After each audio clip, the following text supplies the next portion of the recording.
How I learned to avoid gel purification. I hate it. What if you need to extract your digested vector, but like me you hate doing gel extractions?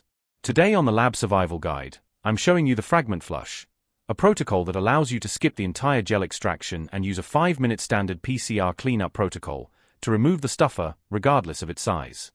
This method is designed for digested vectors, but you can use it in any case where you want to avoid the unwanted joining of fragments. It works best for homologous cloning and traditional cut and paste, though it's not worth doing for Golden Gate. The goal is to create a mix of DNA fragments where only the compatible ones are capable of joining.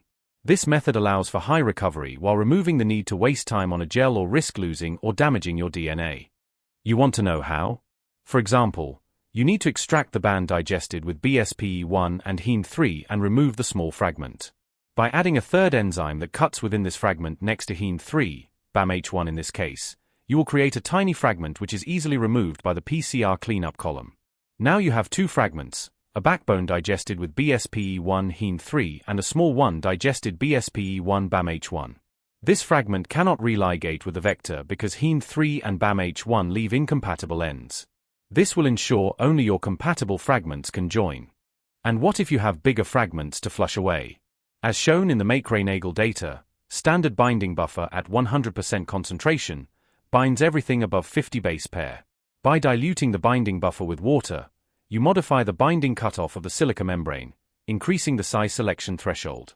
So for example, fragments up to 600 base pair fail to bind efficiently at 127 or 128 dilution and are removed in the flow-through, while the majority of your backbone remains bound to the membrane.